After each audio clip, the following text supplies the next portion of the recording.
E já vamos à conversa com os nossos convidados, Abílio Pereira Pacheco e Paulo Baldaia. Temos estado a assistir aqui a um cenário com chamas de grandes dimensões, incêndios completamente descontrolados. Abílio Pereira Pacheco, quais são as características destas zonas mais afetadas, no norte e centro do país, e o que é que tem ajudado à propagação destes incêndios? Para responder à sua pergunta, eu gostava de voltar um bocadinho ao algo que o Paulo Baldaia disse há bocadinho. Sim. Que é esta tónica nas ignições. Para existir um incêndio, eu preciso de ter uma ignição, estão a ver? Uma ignição, preciso ter oxigênio, senão a chama não vai existir. Mas, reparem, eu tenho aqui a ignição, tenho oxigênio, estou a ver a chama, mas não tenho incêndio, como estão a ver. Porquê é que eu não tenho incêndio?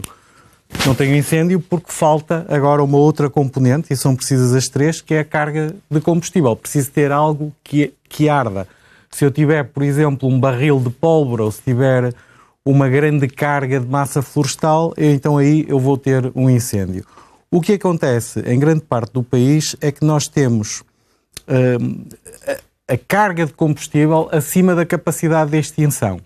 Eu sei que é uma coisa difícil de, se calhar, de aceitar, mas nós fomos capazes, a humanidade até hoje consegue ir à Lua, consegue construir um acelerador de partículas, temos uma estação espacial em órbita, somos capazes de feitos tecnológicos absolutamente admiráveis, mas a verdade é que não existe ainda uma tecnologia, nem sei se algum dia existirá, para combater um fogo acima de uma determinada intensidade. Esse tipo de intensidades acontecem quando eu tenho um fogo que acontece num sítio com uma carga de combustível, em termos numéricos, acima de 8, 10 toneladas por hectare, e nós temos uma boa parte do país com mais de 30.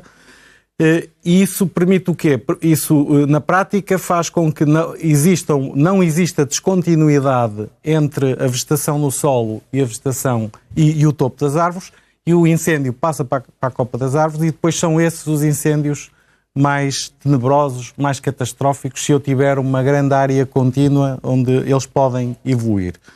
Portanto, se eu tiver a olhar só para as ignições, eu estou a desviar de um ponto essencial. Porquê? Não é que as ignições não sejam importantes, mas são menos importantes que a carga de combustível, porque nós sabemos que apenas, digamos, 90%, menos de 10% das ignições dão origem a mais de 90% da área ardida. Na verdade, cerca de 2% das ignições dão origem a quase a totalidade da área ardida. Portanto, se eu reduzir as ignições para metade, como já aconteceu, aliás, nós neste momento temos um número de ignições que é 1/3 do que era há 10, 15 anos atrás, 1/3, fruto do trabalho que tem sido feito desde 2017. Deixe-me acrescentar, no que diz respeito a ignições, desde sexta-feira, no período desde sexta-feira, desde dia 13 de setembro, elas triplicaram. Ou seja, perante um cenário destes, é impossível o sistema ter capacidade de resposta ou não? Repara, o facto de eu reduzir... Imagina, elas até podiam ter sido multiplicadas por 1000. Se não tivesse carga de combustível, eu conseguia eliminar esses incêndios no seu princípio. O ponto é esse. O ponto é que se nós estivermos sempre a olhar para as ignições, principalmente ignorarmos o que se sabe cientificamente, e nós temos das equipas de investigação melhores do mundo, nomeadamente o CEPNA da GNR, que utiliza métodos que vêm do FI, etc. E nós sabemos que as causas intencionais são da ordem dos 15%, a maior causa é a negligência, portanto, fogos provocados sem querer, e depois temos uma pequena percentagem de fogos naturais. É claro que quanto menos ignições eu tiver, será melhor, mas nós podemos observar cientificamente, tendo em conta a cauda longa, o facto de que 1% ou 2% das ignições geram a maior parte da área ardida, que não é por eu eliminar as ignições para metade que eu vou conseguir ter metade da área ardida, até posso ter exatamente a mesma área ardida. Portanto, o foco está em gerir o território, de forma a evitar que eu tenha esse tipo de acumulação de carga de combustível. Por isso é que eu estava a falar em distração. Se eu tivesse a olhar muito para as ignições, não estou a dizer para não se olhar, aliás, como eu disse, isso tem sido feito e elas foram reduzidas para 1/3.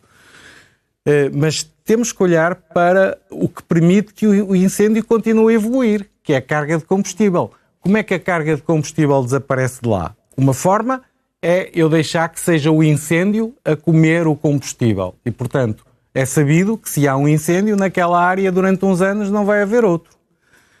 Mas isso talvez não seja a melhor forma. Se calhar eu devia permitir que certos fogos que são inofensivos acontecessem sem os apagar.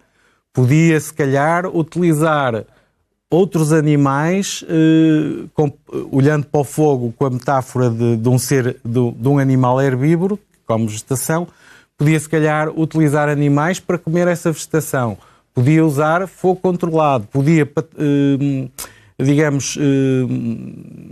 criar condições para tornar rentável atividades económicas, como a resinagem, o pastoreio já referi, que permitam que, indiretamente, o terreno acabe por ser gerido. E, ao ser gerido, naturalmente diminui a carga de combustível e, na eventualidade de uma ignição, eu não vou ter... A probabilidade de ter um incêndio catastrófico é bastante reduzida. Ou seja, há aqui várias opções, vários fatores que podiam, no fundo, evitar de novo o cenário que estamos a assistir, Paulo. Discutir isto há muito tempo e várias calamidade vezes. provocada pelo Exatamente, fogo, em 2017 nós fizemos esta discussão. estruturais. Já tínhamos feito em 2003.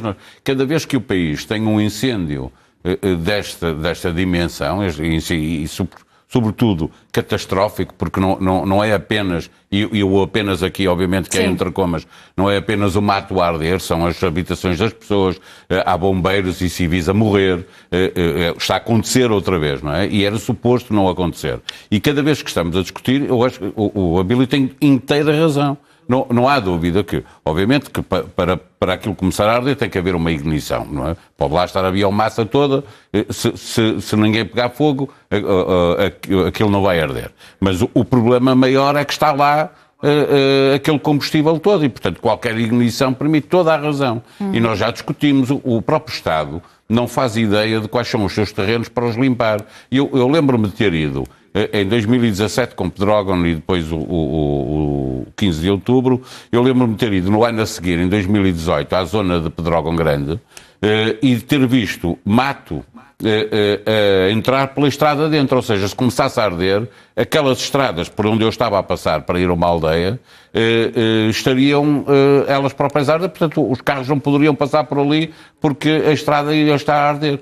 E nós fazemos sempre esta discussão, nós sabemos que é preciso ter o território com um ordenamento que permita fazer a utilização dos terrenos de uma forma inteligente. O problema é que, ano após ano, nós daqui há alguns anos, há aqui uma questão que é muito importante, que mudou radicalmente, porque os tempos dos fogos agora começam. Antigamente eram julho, agosto, basicamente. Agora são junho. Nós, se olharmos para 2017, o primeiro incêndio de Pedrógão é antes do verão chegar, é 17, salvo erro, de junho. E o segundo é 15 de outubro, ou seja, já o verão se foi embora. Antigamente nada disto existia. Não existiam estas condições climatéricas que ajudam a que o fogo propague da maneira que tem acontecido. É verdade que é preciso cuidar dos terrenos, mas, sobretudo, em situações de alerta, é imprescindível que, não sendo nós capazes, já vimos que não somos capazes de ter os terrenos sempre limpos. Não somos capazes não temos, e obviamente que os bombeiros não conseguem, pode ser possível. Meus senhores, boa noite, muito obrigada pela vossa presença e pelo vosso contributo. Fazemos agora uma pausa, continuem connosco.